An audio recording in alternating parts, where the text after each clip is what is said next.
Assalamualaikum warahmatullahi wabarakatuh. Jumpa kembali teman-teman para pejuang ASN. Hari ini kita akan melakukan sesi simulasi soal ya, atau latihan soal untuk P3K, kompetensi teknis pengelola layanan operasional bagian ke-11. Nah, dalam bagian ke-11 ini akan ada 65 soal ya total teman-teman. Jadi 65 soal ini diantaranya 45-nya adalah teknis ya. 45-nya itu adalah teknis. Kemudian yang 20 teman-teman itu adalah soal-soal TIU ya. Soal-soal tes intelijensia umum. Nah, P3K tahun ini ada TIU-nya teman-teman, ada tes intelijensia umum. Sehingga di sini nanti akan 45 teknis pengelola layanan operasional, kemudian yang 20 TIU. Soal disusun sudah sesuai dengan materi pokok atau kisi-kisi Menpan RB ya. Kemudian juga disusun berdasarkan FR atau field record dari teman-teman yang sudah ujian. Nah, jadi disesuaikan dengan soal-soal yang keluar gitu. Oke, jadi kompetensi teknis itu untuk menilai penguasaan pengetahuan dan kemampuan teknis jabatan yang dilamar sesuai dengan standar jabatan. Jadi materi pokok atau kisi-kisi dari Menpan RB ya, ada 5 untuk pengelola layanan operasional. Yang pertama menyusun rencana, kedua menyusun jadwal, ketiga memilih dan merawat peralatan operasional, keempat mengoperasikan peralatan, kemudian yang kelima memperbaiki peralatan operasional sesuai dengan prosedur.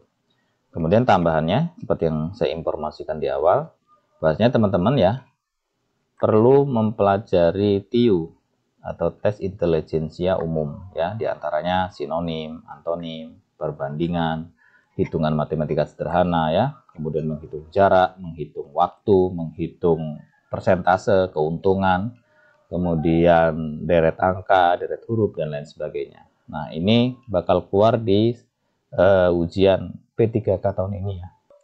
Dia bakal keluar teman-teman di ujian P3K tahun ini, sehingga teman-teman silahkan mempelajari TIU juga.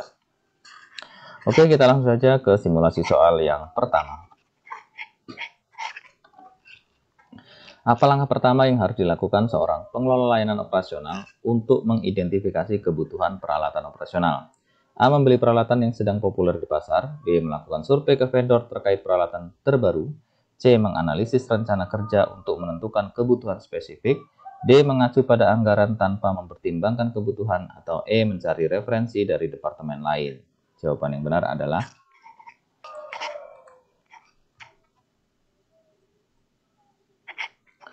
kita lihat jawaban yang benar itu adalah yang C ya teman-teman. Pembahasannya, langkah pertama adalah memahami rencana kerja secara mendalam untuk memastikan kebutuhan peralatan itu sesuai dengan tujuan dan target operasional. Jadi jawabannya yang C ya, yang benar. Jadi melakukan analisis rencana kerja untuk menentukan kebutuhan yang spesifik sesuai dengan kebutuhan organisasi ya. Selanjutnya, apa risiko utama jika seorang pengelola tidak melakukan identifikasi kebutuhan peralatan operasional dengan baik? A. Kehilangan kepercayaan dari vendor. B. Meningkatnya beban kerja staf operasional. C. Pengadaan peralatan yang tidak relevan dan pemborosan anggaran. D. Keterlambatan dalam pembuatan laporan kerja. Atau E. Penurunan jumlah staf operasional. Yang benar adalah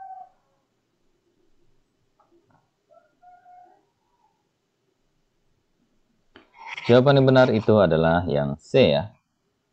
Pembahasan, kesalahan dalam identifikasi kebutuhan dapat mengakibatkan pengadaan barang yang tidak sesuai, memboroskan anggaran, dan menghambat efisiensi operasional. Sehingga jawaban yang benar adalah yang C ya. Pengadaan peralatan yang tidak relevan dan pemborosan anggaran. Selanjutnya, manakah dari berikut ini yang merupakan faktor penting dalam memilih peralatan operasional? A. Ketersediaan merek ternama di pasar. B. Harga terendah tanpa mempertimbangkan kualitas. C. Kepatuhan pada desain yang menarik. D. Rekomendasi vendor tanpa mengevaluasi kebutuhan. Atau E. Kesesuaian fungsi dengan kebutuhan kerja. Jawaban yang benar adalah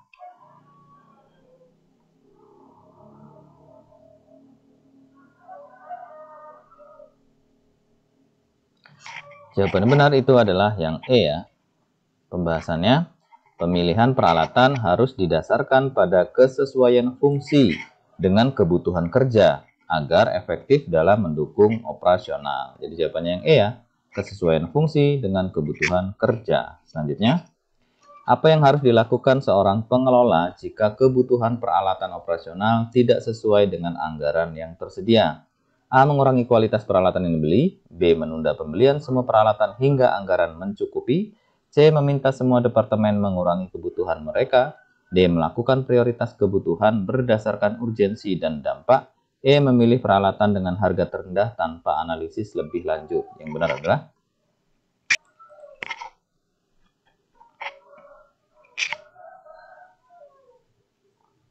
jawabannya adalah yang D. Pembahasan. Jika anggaran terbatas, pengelola harus memprioritaskan kebutuhan yang paling mendesak dan berdampak besar terhadap operasional. Jadi jawabannya D ya. Jadi kalau anggaran kurang atau tidak ada ya, melakukan prioritas kebutuhan berdasarkan urgensi dan dampak. Selanjutnya, kompetensi apa yang diperlukan pengelola untuk memastikan pengadaan peralatan sesuai kebutuhan operasional? A. Kemampuan membuat desain peralatan baru. B. Keterampilan negosiasi dengan pemasok untuk mendapatkan diskon. C. Pemahaman mendalam tentang rencana kerja dan tujuan organisasi. D. Penguasaan teknologi terbaru untuk digunakan dalam operasional. Atau E. Keterampilan administratif dalam membuat laporan bulanan. Jawabannya adalah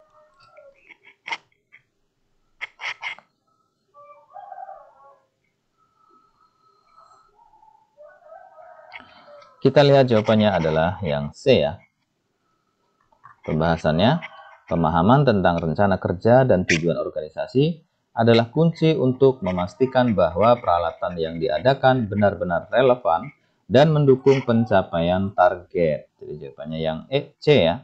Pemahaman mendalam tentang rencana kerja dan tujuan organisasi. Selanjutnya, apa langkah pertama yang harus dilakukan pengelola operasional dalam menyusun jadwal kerja tim secara optimal? A. Menetapkan jam kerja seragam untuk semua tim dalam organisasi. B. Memahami kebutuhan dan tujuan operasional perusahaan. C. Menentukan jumlah hari kerja dalam satu minggu. D. Meminta masukan dari semua tim secara langsung. Atau E. Menggunakan jadwal sebelumnya tanpa perubahan. Jawabannya adalah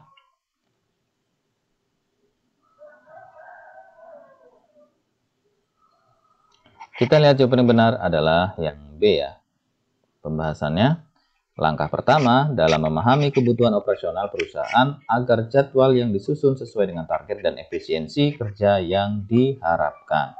Jadi jawabannya B ya, memahami kebutuhan dan tujuan operasional perusahaan. Selanjutnya, kompetensi utama apa yang dibutuhkan pengelola dalam mengkoordinasikan jadwal antar tim? A. Kemampuan negosiasi dengan atasan. B. Penguasaan perangkat lunak manajemen proyek. C. Keterampilan komunikasi untuk menyelaraskan kebutuhan berbagai tim.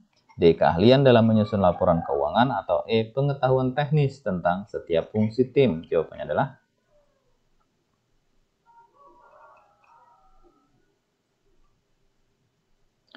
kita lihat jawaban yang benar itu yang C ya teman-teman ya. Pembahasannya, komunikasi yang baik sangat penting agar pengelola dapat menyelaraskan kebutuhan dan prioritas dari berbagai tim yang berbeda. Jadi jawabannya C, keterampilan komunikasi untuk menyelaraskan kebutuhan berbagai tim. Selanjutnya, apa langkah yang sebaiknya diambil jika terdapat konflik dalam jadwal antar tim? A. Menunda semua aktivitas hingga konflik selesai. B. Menghapus tugas yang menyebabkan konflik. C. Membiarkan tim menyelesaikan masalah mereka sendiri. D. Meminta atasan langsung untuk membuat keputusan. Atau E. Mengadakan pertemuan antar tim untuk mencari solusi bersama. Jawabannya adalah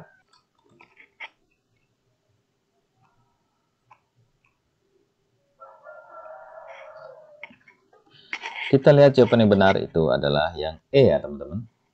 Pembahasannya, pengelola harus proaktif mengkoordinasikan pertemuan untuk mencari solusi yang saling menguntungkan, sehingga jadwal tetap berjalan sesuai rencana. Jadi jawabannya E, mengadakan pertemuan antar tim untuk mencari solusi bersama. Selanjutnya, manakah dari berikut ini yang merupakan ciri jadwal operasional yang efektif?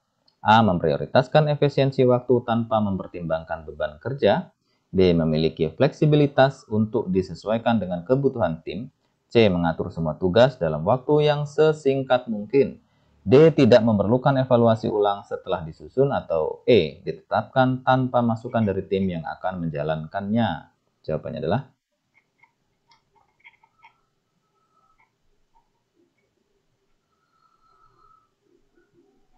Kita lihat jawaban yang benar adalah yang B ya. Pembahasannya, jadwal yang efektif harus fleksibel sehingga dapat diadaptasi jika ada perubahan kebutuhan atau situasi yang tidak terduga. Jadi jawabannya B, memiliki fleksibilitas untuk disesuaikan dengan kebutuhan tim. Selanjutnya, apa yang harus dilakukan pengelola jika jadwal operasional yang dibuat ternyata tidak berjalan dengan lancar? A. Membuat jadwal baru tanpa berkonsultasi dengan tim. B. Menyesuaikan jadwal sambil mengevaluasi penyebab ketidakefisienan. C. Mengabaikan masalah dan menunggu jadwal selesai. D. Membagi ulang tugas secara acak kepada tim. Atau E. Meminta tim untuk menyelesaikan masalah sendiri. Jawabannya adalah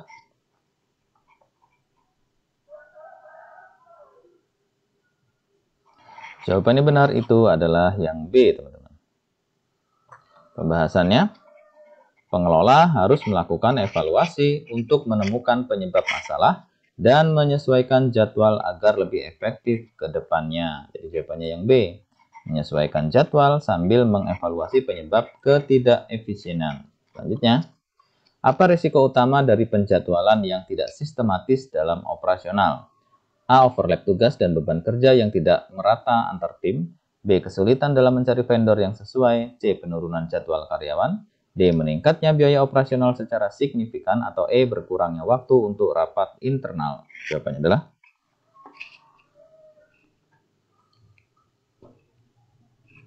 jawaban yang benar itu adalah yang A. Pembahasan, jadwal yang tidak sistematis dapat menyebabkan tumpang tindih tugas, beban kerja yang tidak merata, dan konflik antar tim yang akan mengganggu produktivitas. Jadi jawabannya yang A. Jadi terjadi overlap tugas dan beban kerja yang tidak merata antar tim. Selanjutnya, apa yang harus dilakukan pengelola jika terdapat perubahan mendadak yang mempengaruhi jadwal operasional? A. Membatalkan jadwal sebelumnya tanpa pemberitahuan. B. Membuat revisi jadwal dan menyampaikan perubahan kepada tim terkait. C. Mengabaikan perubahan mendadak untuk menjaga jadwal tetap berjalan. D. Memindahkan semua tanggung jawab ke departemen lain. Atau E. Menunda semua kegiatan hingga jadwal baru disusun. Jawabannya adalah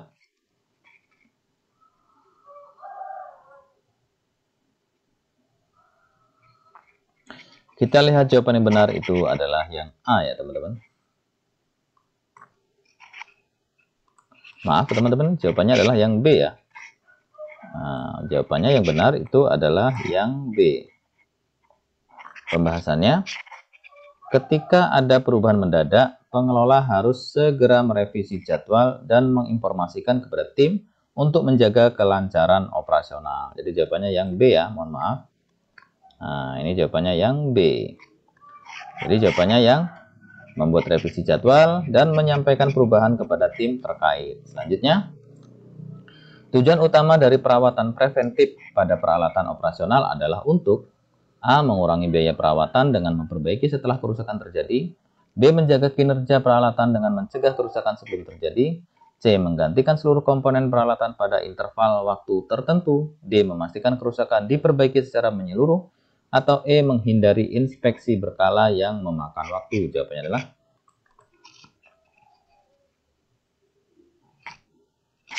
jawabannya yang benar itu adalah yang B ya. Pembahasan, perawatan preventif itu bertujuan untuk mencegah kerusakan sebelum terjadi dengan menjaga kinerja peralatan. Hal ini dilakukan melalui inspeksi rutin, pelumasan, dan penggantian komponen yang berpotensi menimbulkan masalah. Jadi jawabannya yang B, menjaga kinerja peralatan dengan mencegah kerusakan sebelum terjadi. Selanjutnya, teknik yang paling sesuai untuk mendeteksi potensi kerusakan pada peralatan operasional dalam perawatan preventif adalah A. Penggunaan teknologi deteksi inframerah untuk memeriksa suhu komponen. B. Membiarkan peralatan berjalan hingga menunjukkan tanda-tanda kerusakan. C. Mengganti seluruh komponen mekanis secara berkala tanpa inspeksi. D. Menggunakan jadwal inspeksi manual yang tidak terencana. Atau E. Melakukan pengujian hanya jika diperlukan dalam kondisi darurat. Jawabannya adalah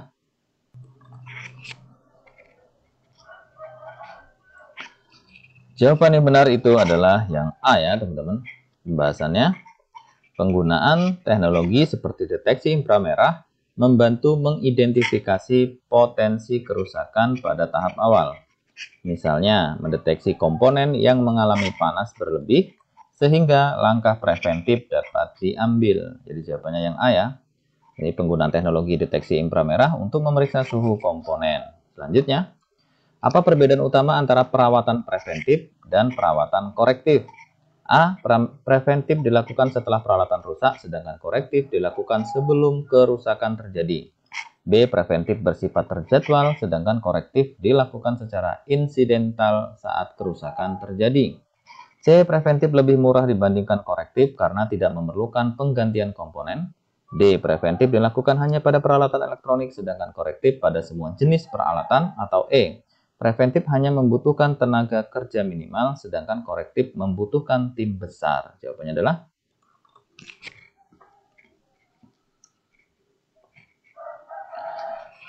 adalah yang B ya. Pembahasan. Perawatan preventif dilakukan secara terjadwal untuk mencegah kerusakan, sementara perawatan korektif dilakukan secara insidental sebagai respon terhadap kerusakan yang telah terjadi. Jadi jawabannya yang B.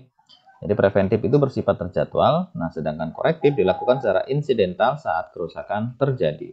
Selanjutnya, langkah awal yang harus dilakukan pengelola layanan operasional untuk memastikan peralatan tetap optimal adalah A. Menjadwalkan pelatihan pengguna peralatan, B. Membeli peralatan baru untuk menggantikan yang lama, C. Melakukan analisis kebutuhan peralatan dan penggunaannya, D. Mengurangi intensitas penggunaan peralatan untuk menghindari kerusakan, atau E. Menggunakan suku cadang murah untuk menekan biaya perawatan. Jawabannya adalah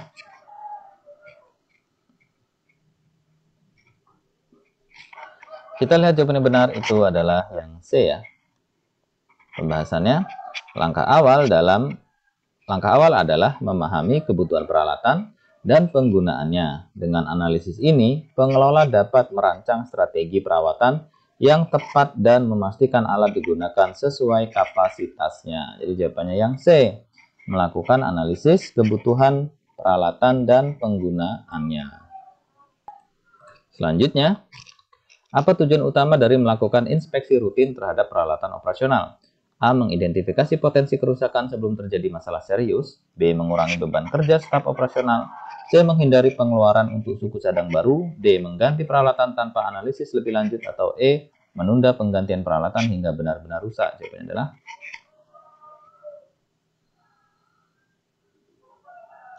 kita lihat jawaban yang benar itu adalah yang A.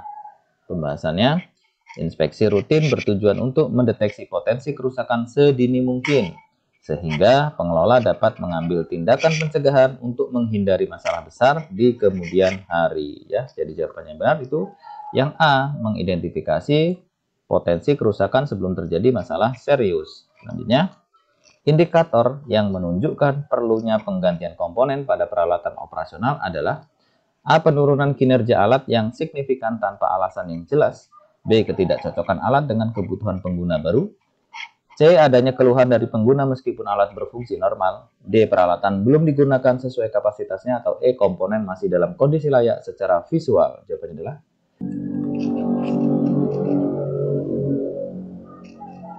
kita lihat jawaban yang benar itu adalah yang A ya. Pembahasannya, penurunan kinerja yang signifikan merupakan salah satu indikator utama perlunya penggantian komponen. Jika dibiarkan, hal ini dapat menyebabkan kerusakan lebih parah dan waktu henti operasional. Jadi jawabannya yang C, penurunan kinerja alat yang signifikan tanpa alasan yang jelas. Selanjutnya, ketika peralatan mengalami kerusakan mendadak, langkah pertama yang harus dilakukan oleh pengelola adalah A. Segera mengganti alat yang rusak. B. Menjalankan analisis akar masalah untuk menemukan penyebab kerusakan. C. Menghentikan semua aktivitas operasional hingga alat diperbaiki. D. Mengabaikan kerusakan jika tidak mempengaruhi produksi. Atau E. Menunda perbaikan hingga semua alat diperiksa.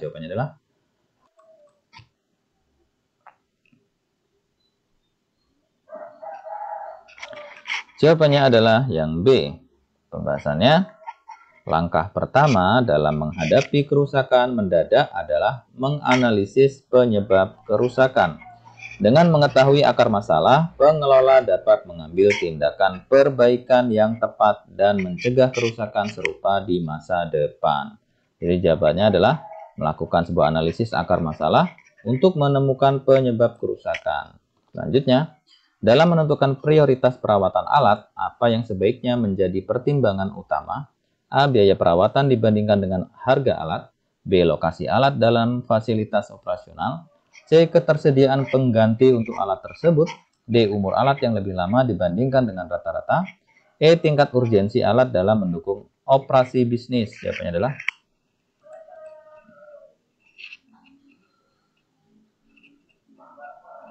Jawabannya adalah yang E ya.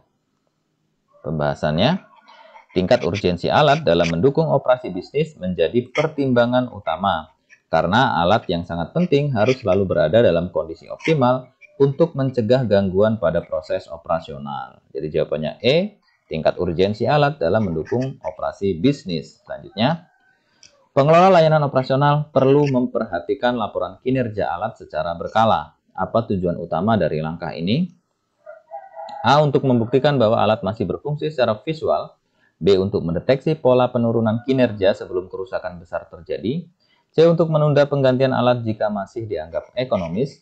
D. Untuk memenuhi prosedur dokumentasi tanpa tindakan lanjut. Atau E. Untuk mengurangi frekuensi inspeksi berikutnya. Jawabannya adalah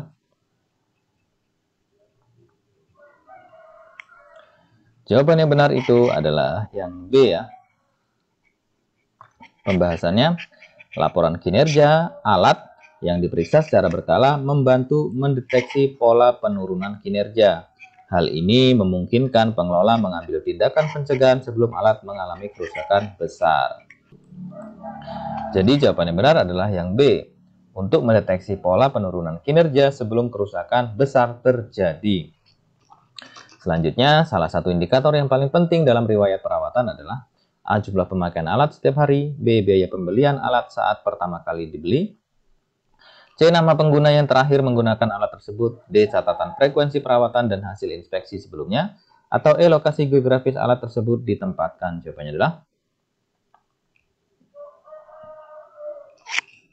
Jawabannya adalah yang D tentunya ya teman-teman. Kita lihat pembahasannya. Frekuensi perawatan dan hasil inspeksi adalah indikator penting dalam riwayat perawatan. Karena data ini membantu pengelola menilai kapan alat membutuhkan perawatan selanjutnya dan apakah ada masalah yang perlu ditangani segera. Jadi jawabannya yang D, catatan frekuensi perawatan dan hasil inspeksi sebelumnya. Selanjutnya, sistem pencatatan riwayat perawatan yang efektif harus mencakup informasi berikut kecuali A. Tanggal terakhir perawatan dilakukan. B. Masalah yang terdeteksi selama inspeksi. C. Nama teknisi yang melakukan perawatan. D. Rekomendasi penggantian alat baru dari produsen. Atau E. Jenis tindakan yang diambil selama perawatan.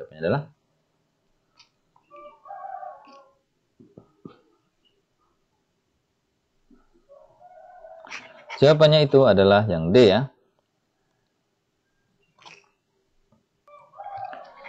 Pembahasannya, rekomendasi penggantian alat baru dari produsen tidak selalu relevan untuk sistem pencatatan perawatan.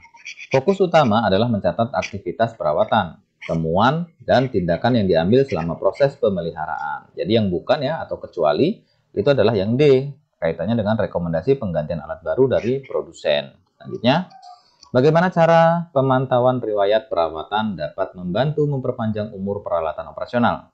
A. Dengan memastikan bahwa alat hanya digunakan oleh teknisi berpengalaman. B. Dengan meminimalkan jadwal perawatan untuk mengurangi waktu henti. C. Dengan menganalisis pola kerusakan untuk mencegah masalah serupa di masa depan. D. Dengan membatasi alat pada fungsi dasar saja. Atau E. Dengan mengganti alat setelah setiap 2 kali perawatan dilakukan.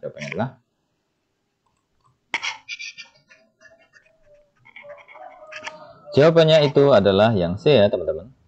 Pembahasannya, pemantauan riwayat perawatan memungkinkan pengelola menganalisis pola kerusakan, sehingga mereka dapat mengidentifikasi langkah pencegahan untuk menghindari masalah yang berulang, yang pada akhirnya memperpanjang umur alat.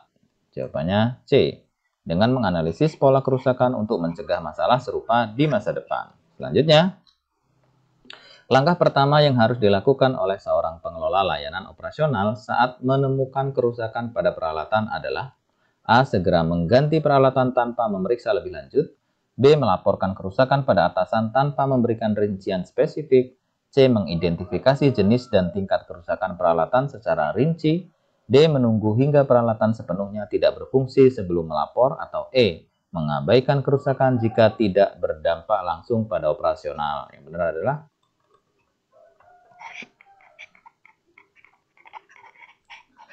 jawabannya adalah yang C ya. Pembahasannya, mengidentifikasi jenis dan tingkat kerusakan secara rinci adalah langkah pertama yang penting. Ini memastikan bahwa laporan yang dibuat lengkap dan membantu proses pengambilan keputusan terkait perbaikan atau penggantian peralatan. Jadi jawabannya yang C ya, mengidentifikasi jenis dan tingkat kerusakan peralatan secara rinci. Selanjutnya, dalam membuat laporan kerusakan, informasi apa yang paling penting untuk disertakan? A. Rincian kerusakan, dampaknya pada operasional, dan rekomendasi tindakan. B. Data kerusakan yang pernah terjadi sebelumnya tanpa rincian dampaknya. C. Hanya rincian peralatan yang rusak tanpa menjelaskan penyebabnya. D. Alasan pribadi petugas terkait penanganan peralatan. Atau E. Hanya perkiraan biaya penggantian tanpa data kerusakan. Jawabannya adalah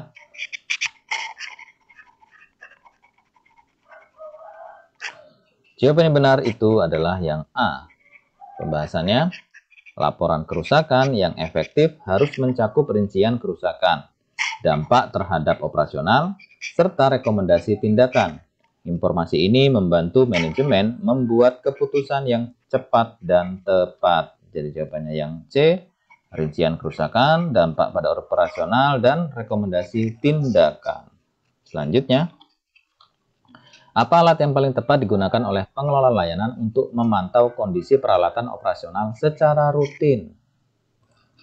A. Sistem inventarisasi stok manual. B. Checklist perawatan dan inspeksi berkala. C. Diagram Ishikawa. D. Peta perjalanan pelanggan. Atau E. Balance sheet scorecard. Jawabannya adalah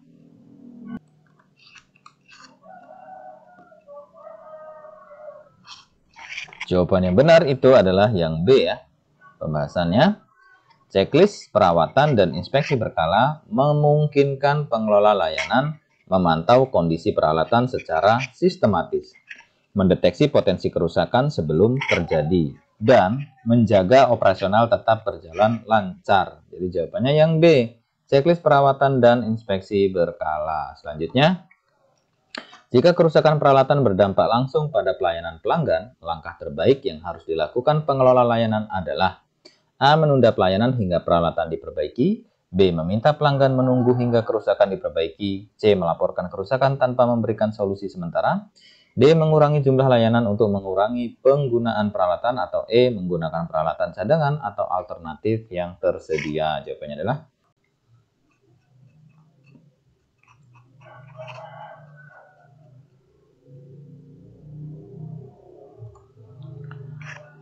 kita lihat jawabannya benar adalah yang E ya teman-teman. Pembahasannya, menggunakan peralatan cadangan atau alternatif memastikan kelangsungan pelayanan kepada pelanggan meskipun ada peralatan yang rusak, sehingga kepercayaan pelanggan tetap terjaga. Jadi jawaban yang E, menggunakan peralatan cadangan atau alternatif yang tersedia. Selanjutnya, bagaimana seorang pengelola layanan dapat mencegah kerusakan peralatan yang berulang? A. Memastikan peralatan digunakan tanpa batas waktu untuk menghemat anggaran. B. Melakukan pelatihan berkala bagi petugas terkait penggunaan dan perawatan peralatan. C. Mengganti semua peralatan yang rusak tanpa analisis penyebab kerusakan. D. Mengurangi frekuensi inspeksi untuk menghindari gangguan operasional. Atau E. Mengandalkan produsen peralatan untuk menangani semua masalah teknis. Jawabannya adalah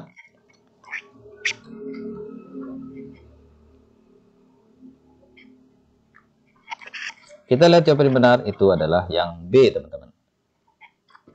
Pembahasan, pelatihan berkala bagi petugas memastikan mereka memahami cara penggunaan dan perawatan peralatan dengan benar, sehingga dapat mencegah kerusakan berulang akibat kesalahan operasional. Selanjutnya, setelah melaporkan kebutuhan perbaikan, bagaimana pengelola layanan memastikan bahwa tindakan perbaikan telah dilakukan sesuai standar? A. Membiarkan teknisi bekerja tanpa supervisi dan memeriksa hasilnya belakangan. B. Meminta laporan teknisi tanpa melakukan verifikasi langsung. C. Melakukan pengecekan dan uji coba terhadap peralatan setelah perbaikan selesai.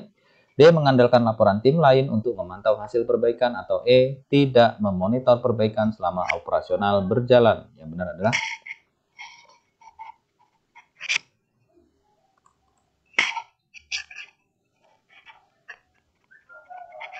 jawabannya adalah yang C ya. Kita lihat pembahasan. Melakukan pengecekan dan uji coba memastikan bahwa peralatan telah diperbaiki dengan benar dan dapat berfungsi sesuai standar, sehingga mengurangi resiko kerusakan berulang dan gangguan pada operasional. Jadi jawabannya yang C, melakukan pengecekan dan uji coba terhadap peralatan setelah perbaikan selesai. Selanjutnya, proses pemeriksaan barang yang paling tepat untuk peralatan elektronik seperti komputer melibatkan tahap berikut kecuali A. Pengujian fungsi perangkat. B. Pemeriksaan spesifikasi teknis. C. Penghitungan kuantitas barang. D. Pemastian kompatibilitas dengan sistem yang ada. Atau E. Pengisian ulang dokumen manual perangkat. Yang benar adalah jawabannya itu adalah yang E ya. Pembahasan dokumen manual perangkat biasanya sudah tersedia dari pabrik dan tidak memerlukan pengisian ulang. Proses pemeriksaan fokus pada memastikan perangkat bekerja sesuai spesifikasi. Jadi jawabannya yang E ya, pengisian ulang dokumen manual perangkat. Selanjutnya, manakah yang termasuk dalam kategori barang sarana perkantoran? A. Gedung kantor. B. Komputer dan printer. C. Sistem pengelolaan limbah. D. Lift dan eskalator. Atau E. Area parkir. Jawabannya adalah sarana ya teman-teman.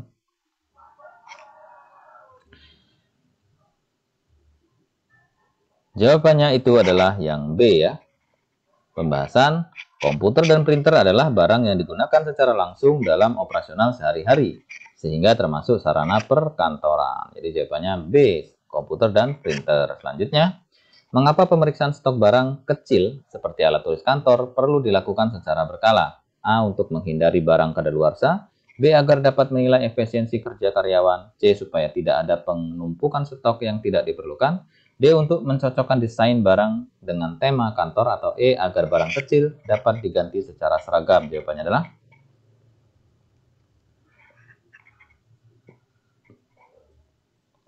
jawabannya benar itu yang C.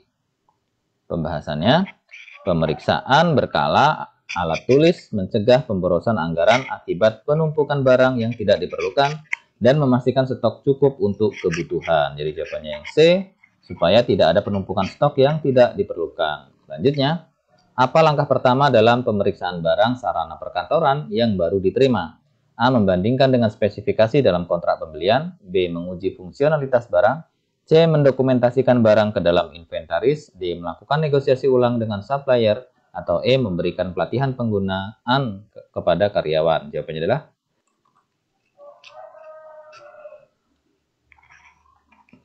jawaban yang benar itu adalah yang A ya. Pembahasannya, langkah pertama dalam pemeriksaan adalah mencocokkan barang yang diterima dengan spesifikasi yang dipesan untuk memastikan kesesuaian. Jadi jawabannya A, dibandingkan dengan spesifikasi dalam kontrak pembelian. Selanjutnya, dalam pemeriksaan prasarana seperti jaringan internet kantor, apa yang menjadi indikator kelayakan utama? A. Warna kabel yang digunakan. B. Kecepatan dan stabilitas koneksi. C. Kemudahan akses bagi tamu. D. Jarak antara router dan workstation. Atau E. Harga layanan penyedia internet. Jawabannya adalah jawabannya benar itu adalah yang B ya.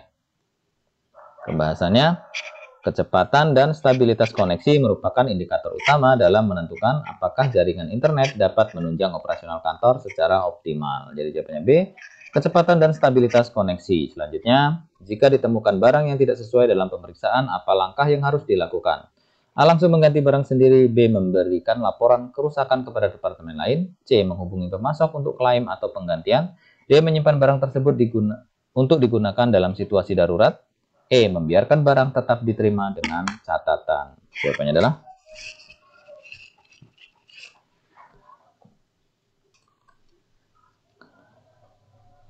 kita lihat jawabannya benar itu adalah yang C. Pembahasannya, Jika barang tidak sesuai, langkah yang benar adalah menghubungi pemasok untuk menyelesaikan masalah melalui klaim atau penggantian agar tidak menimbulkan kerugian. Jawabannya yang C, menghubungi pemasok untuk klaim atau penggantian. Selanjutnya, pemeriksaan barang yang membutuhkan laporan audit khusus biasanya diterapkan pada jenis barang berikut kecuali A. Barang elektronik mahal, B. Aset tetap seperti meja dan kursi, C. Kendaraan operasional kantor, D. Prasarana seperti jaringan listrik, atau E. Barang habis pakai seperti kertas dan tinta. Jawabannya adalah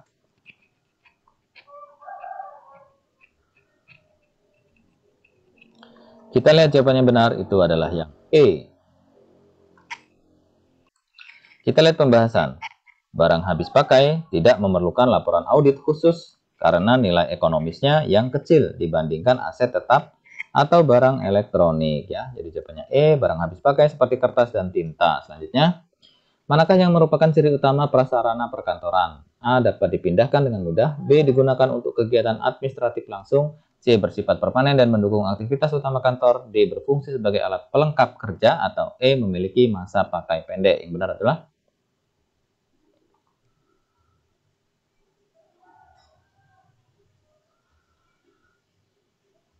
jawabannya benar, itu adalah yang C. Pembahasan prasarana perkantoran meliputi fasilitas pendukung seperti gedung, ruang kerja, dan infrastruktur lain yang bersifat permanen untuk mendukung aktivitas utama kantor. Jadi jawabannya C, bersifat permanen dan mendukung aktivitas utama kantor. Selanjutnya, perbedaan utama antara sarana dan prasarana perkantoran adalah A. Sarana berfungsi sebagai alat utama, sedangkan prasarana mendukung aktivitas. B. Sarana bersifat tidak bergerak, sedangkan prasarana bersifat bergerak. C. Sarana lebih mahal dibandingkan prasarana. D. Prasarana lebih mudah rusak dibandingkan sarana.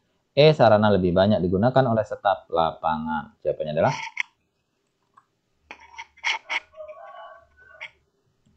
jawaban yang benar, itu adalah yang A ya. Pembahasannya, sarana adalah alat langsung yang digunakan dalam pekerjaan. Sedangkan prasarana adalah fasilitas pendukung untuk menunjang kelancaran aktivitas kantor. Jadi jawabannya yang A. Sarana berfungsi sebagai alat utama, sedangkan prasarana yang mendukung aktivitas tersebut ya. Selanjutnya, apa saja faktor utama yang mempengaruhi kebutuhan prasarana kantor? A. Desain interior dan tren modern, B. Jumlah karyawan dan jenis aktivitas kantor, C. Lokasi geografis perusahaan, D. Preferensi pimpinan perusahaan, atau E. Warna tembok dan furniture. Jawabannya adalah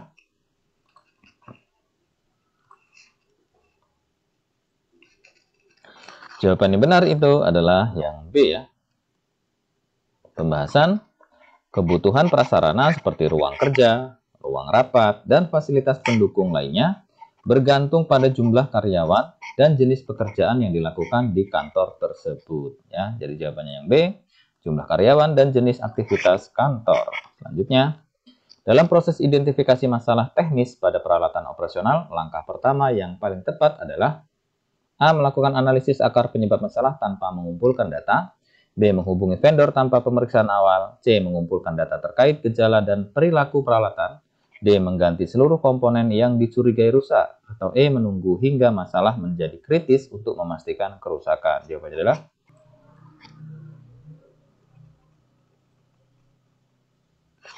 jawabannya adalah yang C.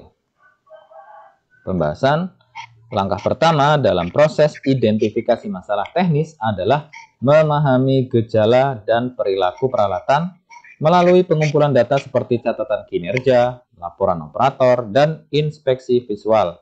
Tanpa data yang cukup, solusi yang diterapkan mungkin tidak tepat sasaran. Jadi jawaban yang C, mengumpulkan data terkait gejala dan perilaku peralatan. Selanjutnya, ketika sebuah peralatan menunjukkan tanda-tanda penurunan performa, tindakan pertama yang paling tepat adalah A. Segera mengganti komponen mahal, B. Menghentikan operasional untuk inspeksi total, C. Membiarkan operator menentukan solusi sendiri, D. Mengabaikan hingga peralatan berhenti bekerja, atau E. Melakukan diagnostik awal untuk memahami penyebabnya.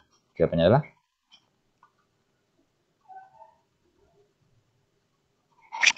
jawaban yang benar, itu adalah yang E. Pembahasannya, melakukan diagnostik awal membantu menentukan langkah yang paling efisien dan efektif untuk menangani masalah tanpa membuang sumber daya. Jadi jawabannya yang E ya. Jadi yang dilakukan itu adalah diagnostik awal dulu untuk memahami penyebabnya apa. Selanjutnya, apa tujuan utama dari dokumentasi proses perbaikan peralatan operasional? A. Mempercepat perbaikan di masa depan dengan catatan yang jelas. B. Menghindari tanggung jawab petugas terhadap kesalahan. C. Mengurangi waktu kerja dengan mengurangi penulisan laporan.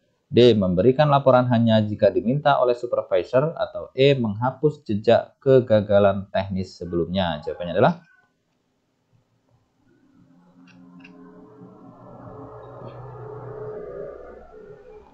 jawabannya benar itu adalah yang A.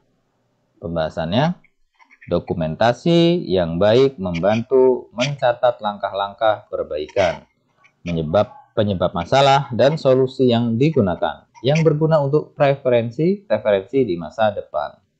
Yang A ya, mempercepat perbaikan di masa depan dengan catatan yang jelas. Selanjutnya, manakah komponen penting dalam laporan dokumentasi perbaikan peralatan? A. Pendapat pribadi petugas tanpa data dukung. B. Data kerusakan, langkah perbaikan, hasil, dan rekomendasi. C. Hanya catatan akhir tanpa menyebutkan masalah awal. D. Detail prosedur perbaikan tanpa hasil akhirnya. E. Fokus pada kecepatan penyelesaian tanpa menjelaskan metode. Jawabannya adalah, kita lihat jawaban yang benar itu adalah yang B. Pembahasan laporan perbaikan harus mencakup informasi yang lengkap, mulai dari deskripsi masalah, langkah-langkah yang diambil, hasil perbaikan, hingga rekomendasi untuk perawatan atau pencegahan. Jadi jawabannya yang D, data kerusakan, langkah perbaikan, hasil, dan rekomendasi. Selanjutnya, jika peralatan operasional gagal setelah perbaikan, tindakan pertama yang harus dilakukan petugas adalah A. Menyalahkan operator pengguna. B. Mengulang proses perbaikan tanpa evaluasi. C. Menganalisis dokumentasi perbaikan sebelumnya. D. Mengganti peralatan tanpa alasan yang jelas. Atau E. Mengabaikan kegagalan dan melanjutkan pekerjaan lain. Jawabannya adalah,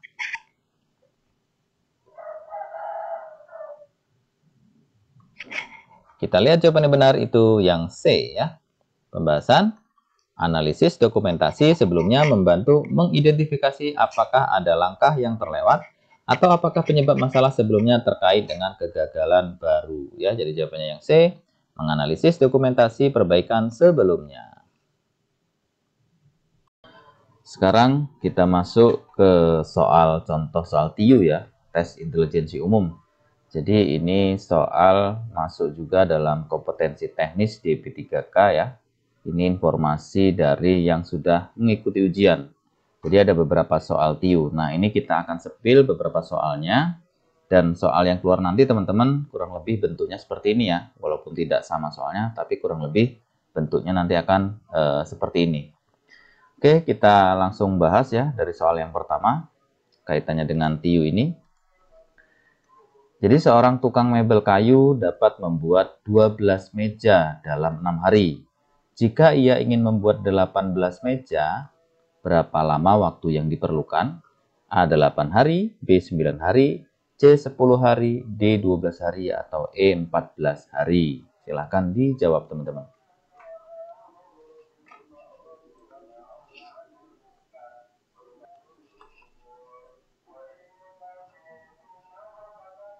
Gampang ya Mas Yan ya.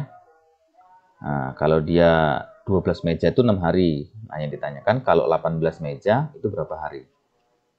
Oke, kita lihat pembahasannya. Jadi jawabannya yang B ya.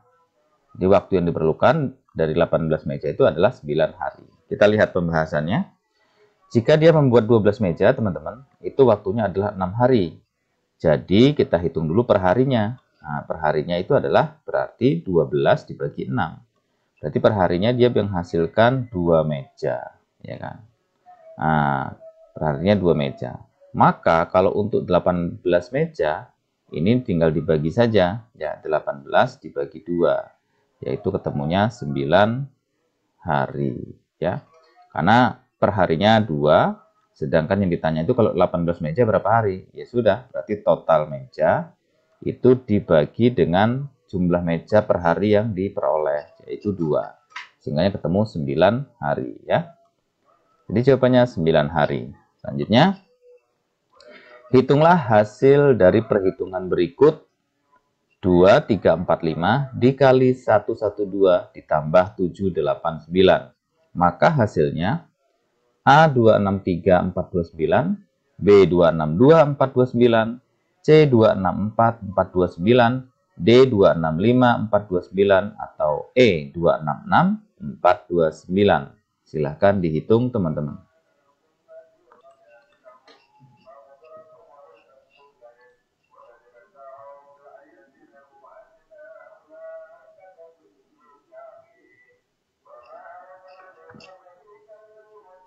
Oke. Silahkan dihitung ya.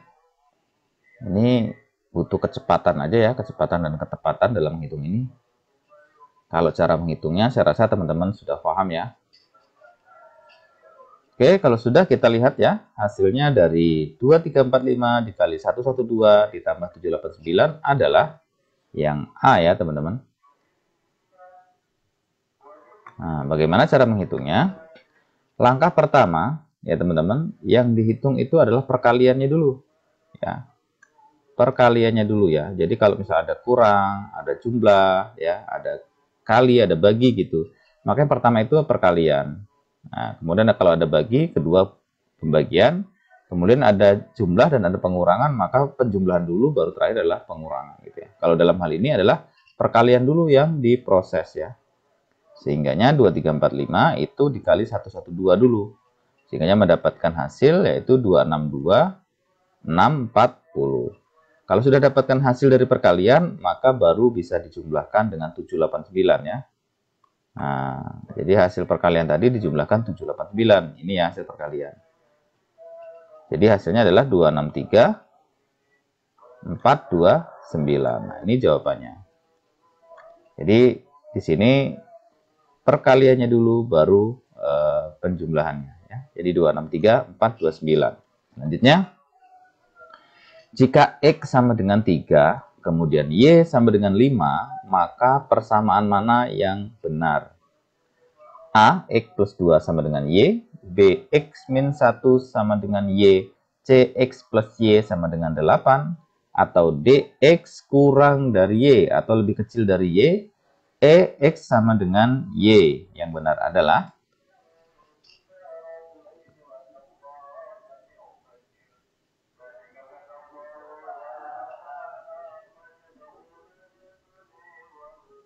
sudah ketemu teman-teman? Persamaan yang benar ya sesuai dengan ini. X sama dengan 3 dan Y sama dengan 5, persamaan yang benar di bawah ini yang mana? Sudah ketemu ya? Oke. Kalau sudah ketemu, kita lihat jawaban yang benar adalah yang D ya teman-teman. Kenapa yang D? Kita lihat ya. Diketahui X itu kan sama dengan 3 ya. Kemudian Y sama dengan 5. Artinya X itu jumlahnya 3, Y jumlahnya 5. Berarti X itu lebih kecil dari Y. Karena X-nya 3, Y-nya 5. Nah, X-nya 3, kemudian Y-nya adalah 5. Sehingganya X lebih kecil dari Y. Jawabannya D ya. Ini persamaan yang benar. Selanjutnya, sebuah perusahaan membeli 100 unit barang dengan harga per unit 150.000. Setelah beberapa waktu, perusahaan tersebut menjual barang-barang tersebut dengan harga per unitnya 180.000. Selain itu, ternyata perusahaan mengeluarkan biaya tambahan berupa biaya transportasi dan administrasi sebesar 3 juta rupiah untuk seluruh barang. Berapa persentase keuntungan yang diperoleh perusahaan setelah menjual seluruh barang tersebut? A 12%, B 15%, C 18%, D 20%, atau E 0%. Silakan dihitung teman-teman. Jawaban yang benar adalah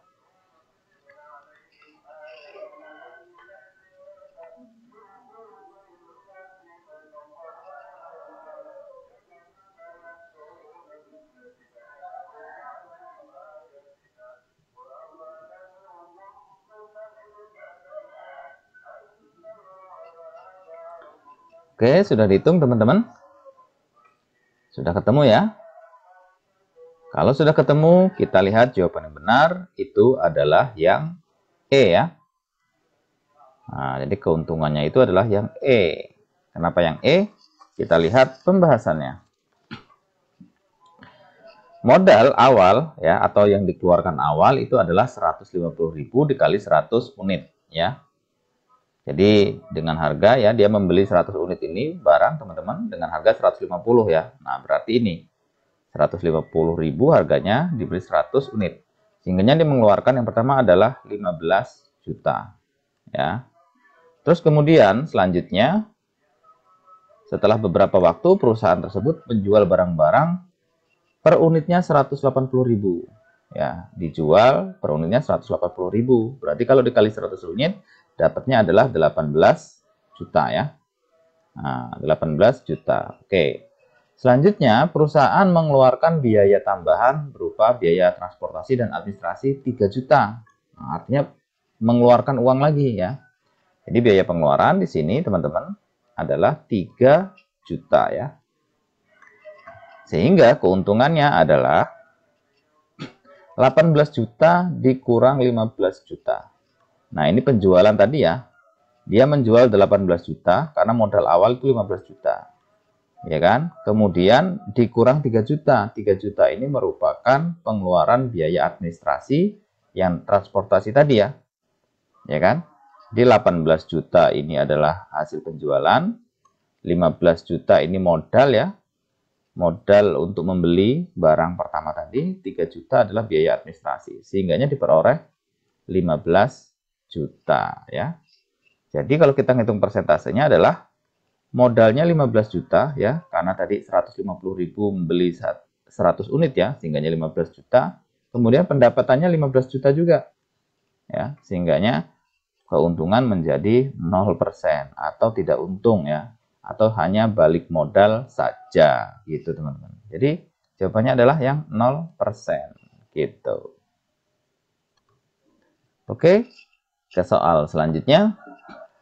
Pembangunan sebuah rumah memerlukan waktu 1 bulan jika dilakukan oleh 20 orang.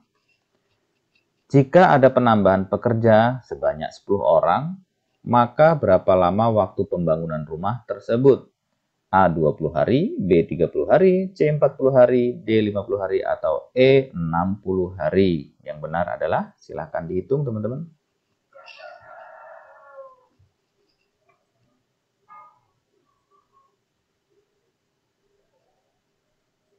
Nah, ini membangun rumah teman-teman.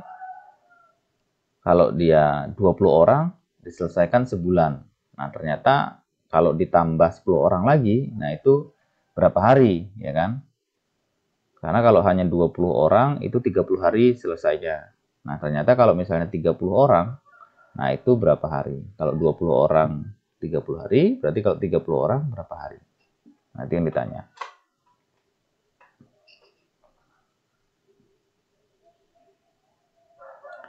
Sudah ketemu ya hitung-hitungannya ya? Nah, sudah ya. Kalau sudah, kita lihat jawabannya. Nah, jawaban yang benar itu adalah yang A ya. 20 hari ya. Ini salahnya. Harusnya yang A. 20 hari. Kenapa 20 hari? Kita lihat pembahasan. Jika 20 pekerja ya, maka diselesaikan 1 bulan ya, atau 30 hari. Nah, ini untuk 20 pekerja. Kalau misalnya ditambah lagi 10 pekerja ya, hingga total pekerja adalah 30 orang ya. Jadi totalnya sekarang 30 orang. Nah, ditanya nih, berapa hari penyelesaiannya? Kalau 20 pekerja itu 30 hari ya. Nah, kalau 30 berapa? Nah, berarti 30 pekerja itu yang ditanya berapa hari ya, ini ya. Menyelesaikannya. Gampang teman-teman. Jadi tinggal hari ya. Dalam bekerja itu tinggal 20 orang tadi ya. 20 orang tadi itu dibagi dengan 30 orang yang ditanya ya. 20 orang dibagi 30 orang yang ditanya, kemudian dikali 30 hari. Nah, 30 hari ini ngambilnya dari hari yang bisa diselesaikan kalau 20 orang gitu. Nah, sehingganya ketemulah 20 hari kerja kalau dia 30 pekerja ya. Jadi 20 hari itu bisa diselesaikan kalau pekerjanya 30 orang ya. Sehingganya yang benar adalah yang A. Begini caranya teman-teman. Oke, selanjutnya. Kita masuk ke soal antonim ya, atau lawan kata. Abolisi adalah lawan kata dari A. Pembentukan, B. Penangkapan, C. Pembusukan, D. Perubahan, atau E. Pengawasan. Oke, jawab cepat teman-teman. Ya, kita lihat langsung ya, jawabannya adalah yang A ya. Pembahasannya, abolisi ya, itu peniadaan peristiwa pidana atau penghapusan atau perbudakan kalau di Amerika ya. Jadi lawan kata abolisi adalah pembentukan ya. Karena abolisi itu sinonimnya adalah peniadaan gitu ya. Jadi kalau lawannya berarti pembentukan. Selanjutnya, anomali itu lawan kata dari A. Aturan, B. Normal, C. Patuh, D. Takut, E. Salah. Yang benar adalah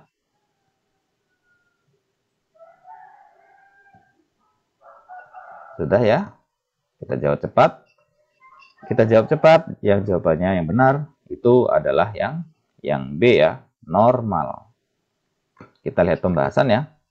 Anomali itu merupakan persamaan kata dari ketidaknormalan ya. Penyimpangan dari normal, kelalaian, kemudian penyimpangan atau kelalaian. Nah, jadi kalau kita ditanya lawan katanya, anomali adalah berarti normal ya. Karena anomali itu tidak normal gitu ya. Atau penyimpangan dari normal atau kelainan ya. Sehingga jawabannya lawan kata anomali adalah normal. Selanjutnya, nah kita masuk sinonim ya, atau persamaan kata. Kalau sama dengan ini berarti tandanya persamaan kata, sinonim. Tendensi itu persamaan kata dari A denyut nadi, B lawan, C utama, D ruang, atau E kecenderungan. Yang benar adalah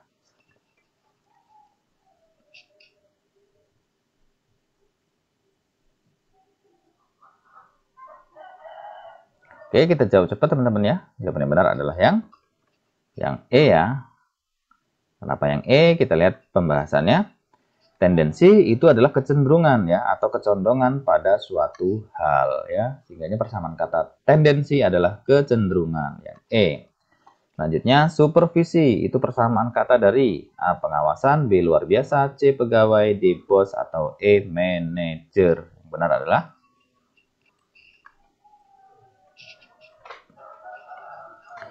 Oke, kita jawab cepat. Yang benar itu adalah yang A ya teman-teman. Kita lihat pembahasannya. Supervisi itu sama dengan adalah pengawasan utama ya, atau pengontrolan tertinggi atau penyeliaan ya. Jadi supervisi adalah pengawasan. Selanjutnya, sporadis. Nah, sporadis ini persamaan kata dari A rapat, B subur, C banyak, D jarang, atau E rusak.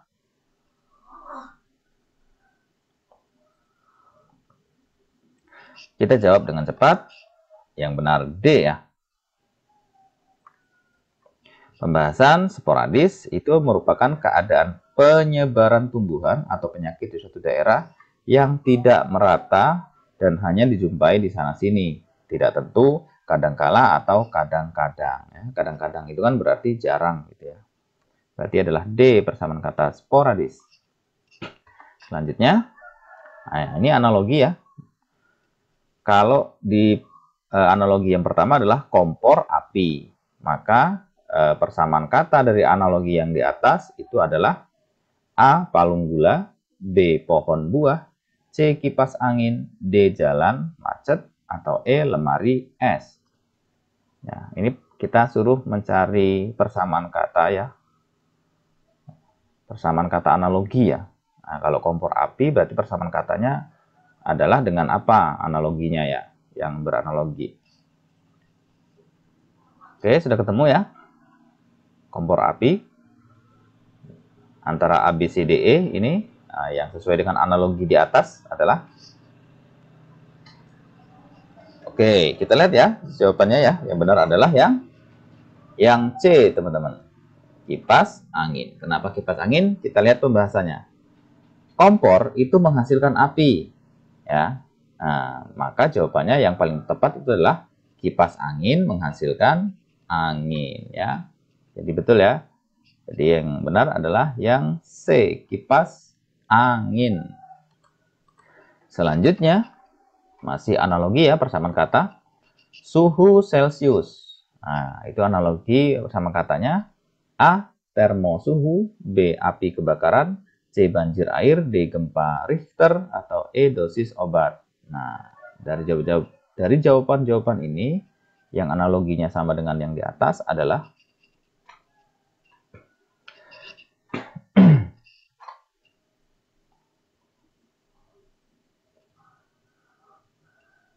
sudah ya, kita ketemu persamaannya. Kalau sudah, kita lihat jawaban adalah yang D. Kenapa yang D? Kita lihat pembahasannya. Suhu itu dapat diukur dengan skala Celcius. Nah, maka atau sedangkan gempa ya itu dapat diukur dengan skala Richter. Nah, jadi sesuai ya analoginya ya. Jawabannya yang D ya. Kalau gempa diukurnya dengan Richter karena di sini suhu diukurnya dengan Celcius. Selanjutnya, jika saya lolos seleksi tim nasional, saya akan pindah klub. Saya tidak pindah klub. Maka kesimpulan yang tepat adalah A. Saya lolos seleksi tim nasional, B. Saya pindah klub, C. Saya tidak lolos seleksi, saya tidak pindah klub, D. Saya lolos seleksi tim nasional dan tidak pindah klub, atau E. Saya tidak lolos seleksi tim nasional. Yang benar adalah ini soal-soal contoh yang kita diminta untuk memberikan kesimpulan ya dari pernyataan-pernyataan di atasnya.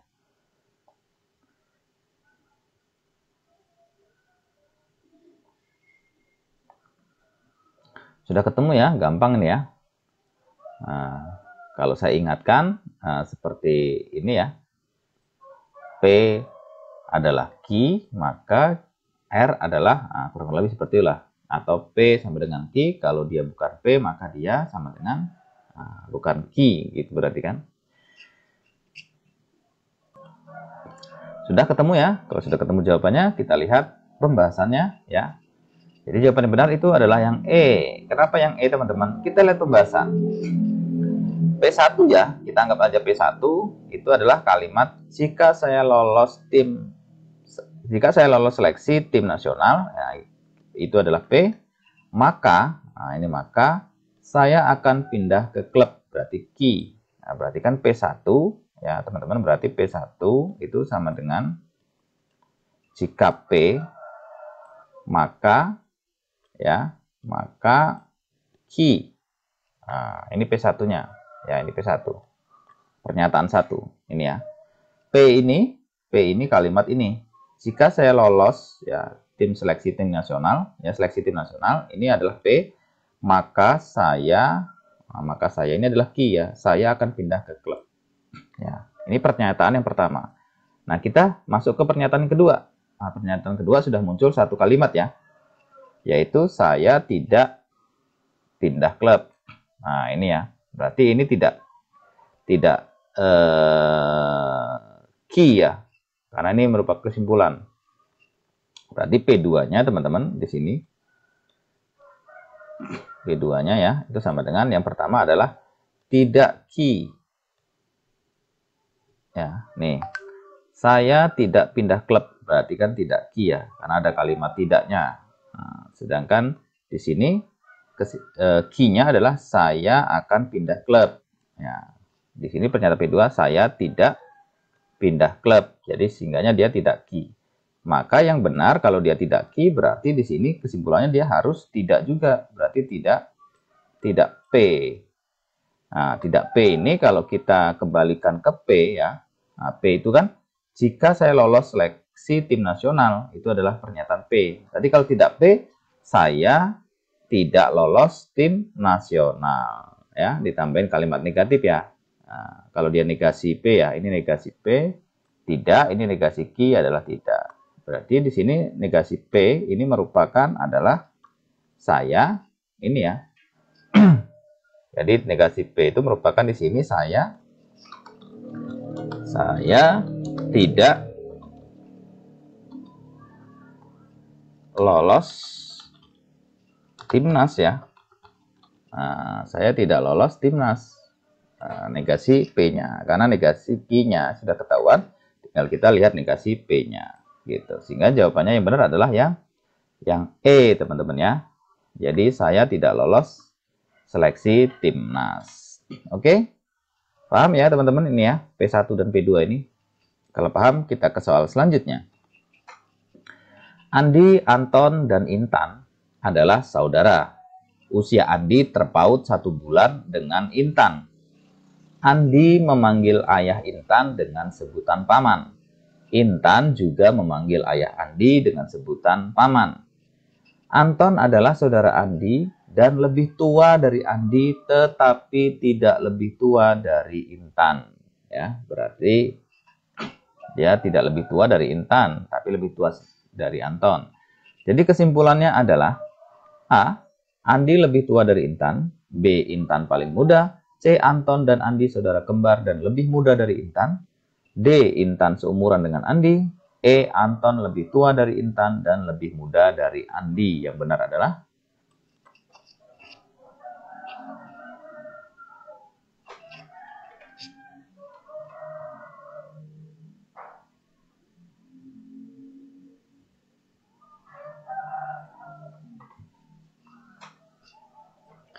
Oke, sudah teman-teman ya. Kalau sudah, kita lihat pembahasannya ya, beserta jawabannya. Jadi jawaban yang benar adalah C ya. Nah, ini jawaban yang paling masuk akal C ini. Kenapa masuk akal? Kita lihat ya. Anton dan Andi adalah saudara kembar. Nah, Anton lahir beberapa saat sebelum Andi. Berarti kan Anton lebih tua sedikit dari Andi ya, hanya beberapa saat saja. Ya, tapi umur mereka sama. Dan mereka lebih muda dari Intan. Yang menyatakan lebih muda 1 bulan dari Intan itu adalah yang pertama ini. Ya, usia Andi terpaut 1 bulan. Nah, ini yang menyatakan bahwasanya usia mereka ya, mereka lebih muda dari 1 bulan nih. Dan mereka lebih muda 1 bulan itu adalah ini. Kemudian kenapa kok bisa tahu mereka lebih muda? Nah, mereka lebih muda taunya dari sini. Dari Anton itu saudara Andi lebih tua dari Andi, tetapi tidak lebih tua dari Intan. Nah, kalimat kedua ini yang menyatakan bahwasanya Intan yang paling tua di antara mereka ya. Jadi di sini kalimat ini menyatakan Intan itu lebih tua dari mereka berdua ya. Jadi Intan paling tua di sini. Nah, di sini Intan paling tua ya. Sehingga kesimpulan yang paling masuk akal itu adalah yang C ya teman-teman. Yang C yaitu Anton dan Andi saudara kembar dan lebih muda dari Intan. Karena Intan yang paling tua. Gitu. Oke, sudah paham ya? Kalau sudah paham, kita ke soal selanjutnya.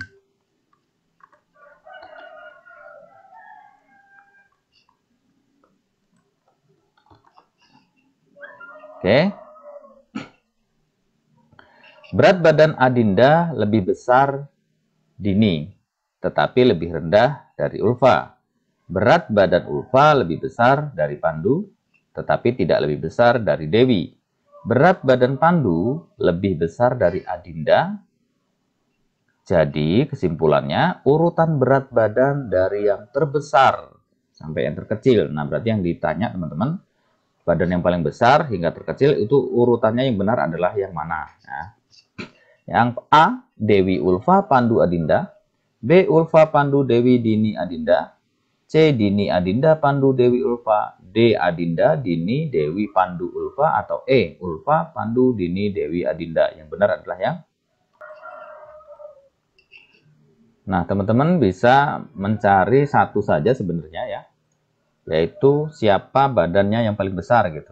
Nah, kalau sudah ketemu siapa yang paling besar, nah, nanti kita bisa pakai mekanisme eliminasi ya. Karena di sini ininya beda-beda nih.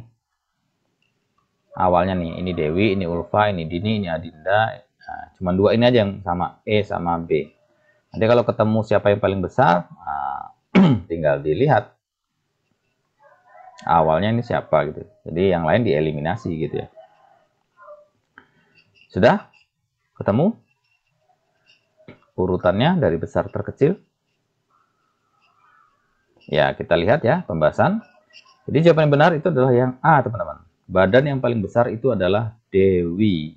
Nah, sebenarnya kalau kita sudah tahu badan paling besar Dewi, kita sudah bisa dibilang bisa mengeliminasi yang lain ya. Ini Ulfa ya, udah kita eliminasi ya. Kemudian Dini kita eliminasi, Adinda kita eliminasi, ya, gini aja yang cepat cara jawabnya. Nah, Ulfa kita eliminasi. Karena dari semua ini yang paling besar badannya adalah Dewi, gitu ya. Dari sini aja kita sudah bisa melihat jawaban yang benar adalah yang A. Tapi kita lihat caranya ya untuk menghitung detailnya ya. Di sini kan menyebutkan bahwasanya Adinda itu lebih besar dari Dini ya. Nah, tetapi Adinda itu ya, Adinda ini dia kurang dari Ulfa. Tapi Ulfa lebih besar dari Pandu. Kemudian Ulfa dia kurang dari Dewi ya. Pandu lebih besar dari Adinda. Jadi yang benar yang paling besar itu adalah ini. Nah, Dewi ya. Dewi baru Ulfa. Gitu. Kita lihat ya. Jadi urutannya itu pertama Dewi, Ulfa, Pandu, Adinda dan Dini gitu. Nah, kalau kita sudah ketemu yang pertama yang paling besar, Dewi, itu udah selesai ya. Ya, langsung kita pilih ini jawabannya. Gitu teman-teman. Tapi bolehlah sampai melihat kedua ini ya, Ulfa apakah betul ini badannya besar kedua gitu. Tapi saya rasa betul gitu kan. Karena di sini tidak ada Dewi lagi gitu, sehingga nggak perlu melihat yang kedua gitu ya. Nah, sehingga jawabannya benar itu adalah yang A ya teman-teman. Oke, paham ya? Oke, selanjutnya, suatu kelompok belajar mempunyai anggota 7 orang.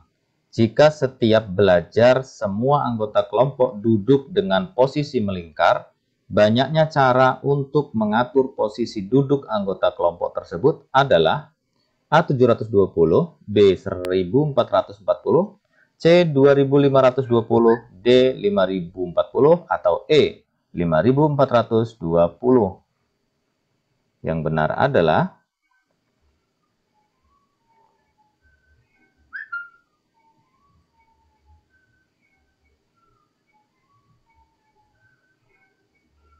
Oke, silahkan dihitung teman-teman. Mudah ya. Nah, dari 7 orang itu yang ditanya posisi duduk melingkar ya. Nah, itu berapa cara banyaknya ya. Jadi banyaknya cara untuk mengatur posisi duduk anggota tersebut melingkar itu berapa? Sudah ya? Kalau sudah, kita lihat jawaban yang benar itu adalah yang A ya teman-teman. Kenapa yang A? Kita lihat caranya. Jadi kalau misalnya ketemu soal yang seperti ini ya, duduk melingkar, itu kita menggunakan rumus permutasi siklik ya. Jadi kalau misalnya ada 7 orang ya, tidak diatur secara khusus, mereka melingkar duduknya, maka rumusnya adalah 7 min 1 atau 6 ya. Nah, dalam hal ini tinggal dikalikan saja secara ke belakang ya. Berarti 6 dikali 5, kemudian dikali 4, dikali 3, dikali 2, dikali 1. Nah, gitu. Jadi perkalian ini itu menentukan banyaknya cara untuk mengatur posisi duduk anggota kelompok tersebut. Sehingga kalau kita kalikan ya, 6 dikali 3, 30, 30 dikali 4, 120, ya 120 dikali 3 itu 360, 360 dikali 2 itu 720, kemudian dikali 1 tetap 720. Sehingganya banyaknya cara untuk mengatur posisi duduk anggota kelompok 7 orang tersebut itu adalah 720 cara ya. Tentunya menggunakan rumus permutasi siklik seperti ini ya. Tinggal 7 dikurangi 1 ya. Nah, jadi 6. 6 ini nanti langsung dikalikan saja ke belakang. 6 kali 5, kali 4, kali 3, kali 2, kali 1, dan seterusnya. Begitu cara menghitungnya ya teman-teman. Oke, selanjutnya. Masih dalam duduk melingkar ya. Suatu rapat dihadiri oleh 5 orang peserta yang terdiri dari ketua, wakil, sekretaris, anggota 1, dan anggota 2. Susunan posisi duduk pada saat rapat adalah mengelilingi meja bundar. Nah, artinya melingkar ya. Jika ketua dan wakil, nah ini ada ketentuan khusus. Jika ketua dan wakil harus saling berdekatan. Nah, jadi ketua dan wakil tuh nggak boleh berjauhan. Dia harus saling berdekatan. Ini khususnya. Yang ditanya sama seperti tadi, banyaknya susunan yang mungkin pada rapat tersebut adalah A 8 cara, B 12 cara, C 24 cara, D 48 cara, atau E 120 cara. Nah, silahkan dihitung. Ini sudah ada tambahan ketentuan khusus ya. Ketua dan wakil tidak boleh berjauhan, dia berdekatan. Itu kuncinya.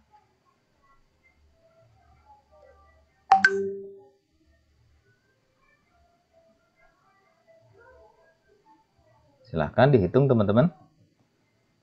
Masih menggunakan rumus siklik ya, permutasi siklik seperti tadi.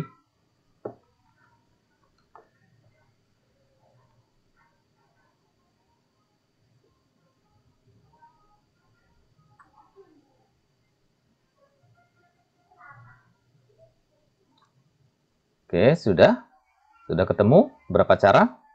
Oke, kita lihat jawaban yang benar adalah yang B ya, ada 12 cara. Nah, kita lihat dulu. Posisi ketua dan wakil selalu berdekatan. Nah, ini wajibnya ya ketentuannya.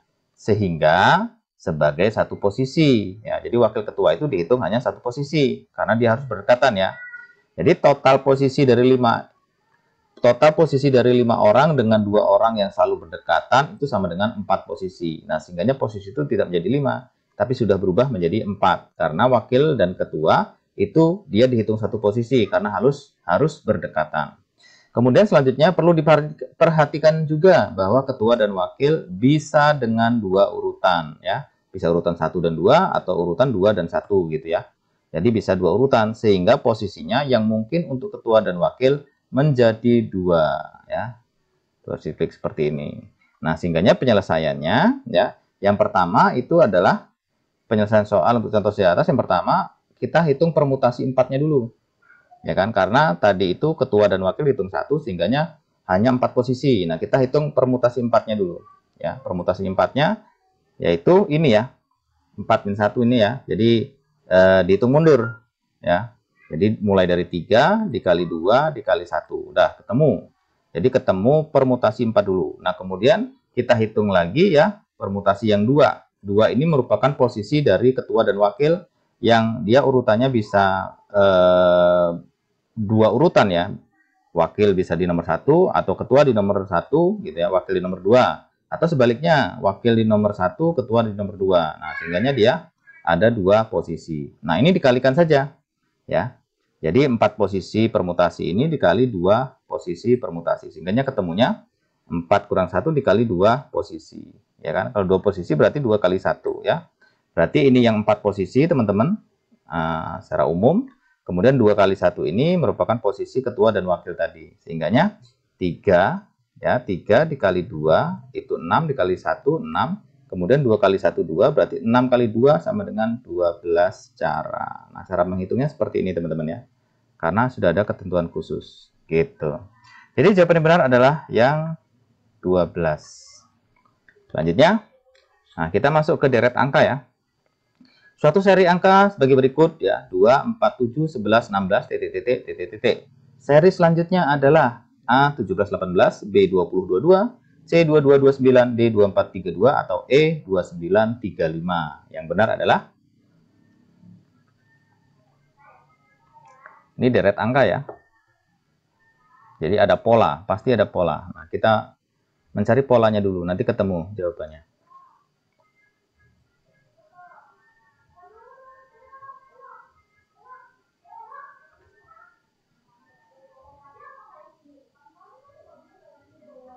Sudah ketemu polanya teman-teman? Kalau sudah, kita lihat jawaban yang benar itu adalah yang C ya. 22 dan 29. Kita lihat pembahasannya. Polanya adalah ditambah 2, ditambah 3, ditambah 4, tambah 5, tambah 6, tambah 7. Nah, berarti dimulai dari 2, 3, 4, 5, 6, 7. Berarti begini. 2 ke 4 ini ya, itu berarti ditambah 2. Ya kan? 2 ke 4 ditambah 2, ya kan? 4 ke 7 berarti dia ditambah 3, ya kan? 4 tambah 3 kan 7, ya kan? 7 ke 11 ya, itu berarti ditambah 4.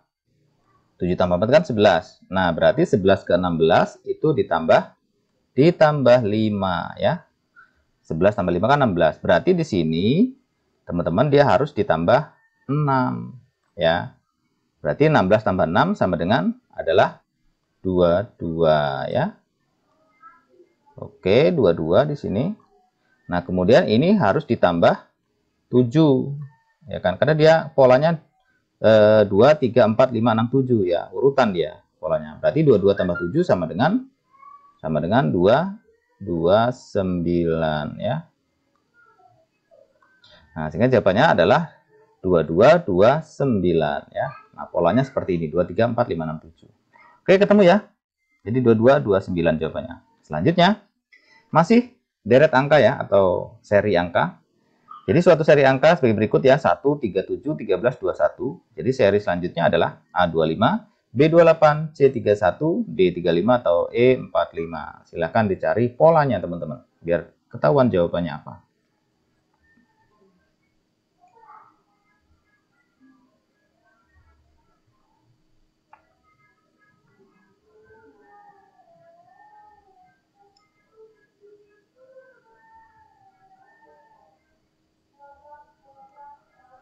Sudah teman-teman? Sudah ketemu polanya? Kalau sudah ketemu polanya, kita jawab. Jadi jawaban yang benar adalah yang C ya, 31. Kenapa yang C? Kita lihat polanya. Ternyata polanya ditambah 2, kemudian tambah 4, tambah 6, tambah 8, tambah 10. Berarti setiap pola itu ditambahkan 2 ya. Nah, dari 2 ke 4 ini kan ditambah 2 ya. Dari 4 ke 6 ditambah 2. Dari 6 ke 8 ditambah 2. Dari 8 ke 10 tambah 2 gitu. Berarti 1 ke 3 itu agar menjadi 3, 1 itu ditambahin 2 ya. Ya. 3 ke 7 agar menjadi 7 berarti ditambah 4. Ya, berarti 2 ke 4 ini teman-teman, 2 ke 4 ini berarti adalah ditambah 2 ya.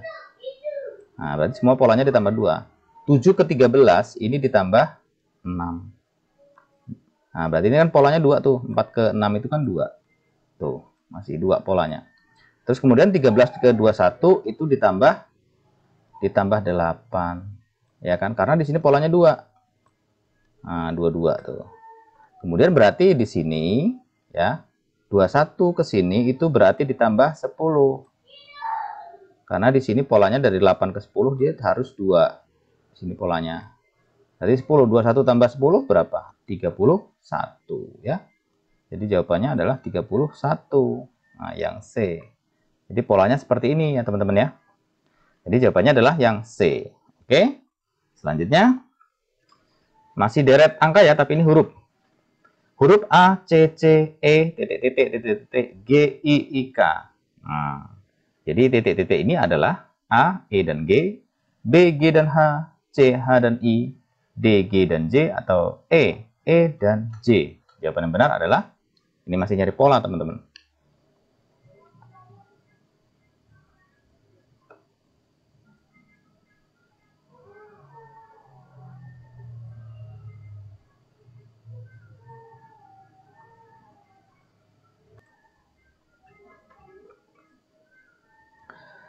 Sudah ketemu polanya teman-teman?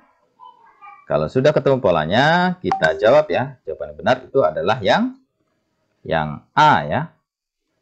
E dan G. Kenapa E dan G? Kita lihat pembahasannya. Di sini pembahasannya ya, polanya seperti ini.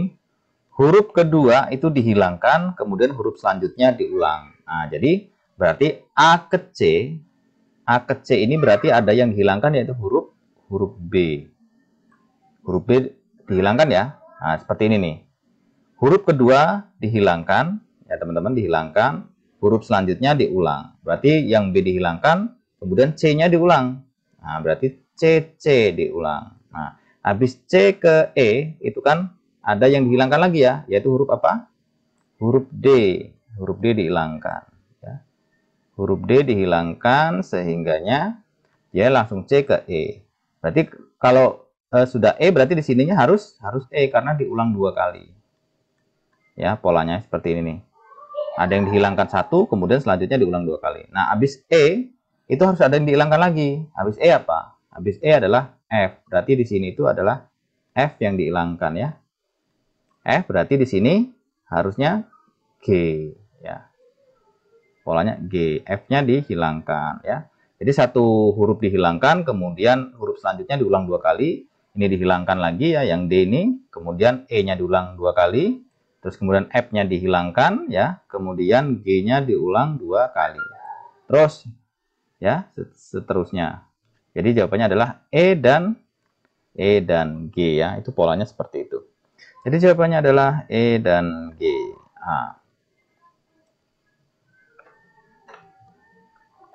Nah, demikianlah teman-teman contoh beberapa soal ya. Sebagian adalah soal-soal TIU ya, tes intelijensi umum yang bakal keluar di soal-soal kompetensi teknis di P3K juga ya. Jadi teman-teman belajar juga yang teman-teman P3K ya, belajar juga TIU untuk masalah bagaimana yang sudah kita simulasikan tadi ya. Nah, itu dipelajari, itu kurang lebih bentuk soalnya akan seperti itu. Walaupun soalnya nggak sama, tapi bentuknya minimal seperti itu. Nah, pada akhirnya teman-teman hasil yang baik itu dikarenakan usaha yang baik. Semoga sukses ya. Terima kasih dan sampai jumpa di pembahasan soal berikutnya.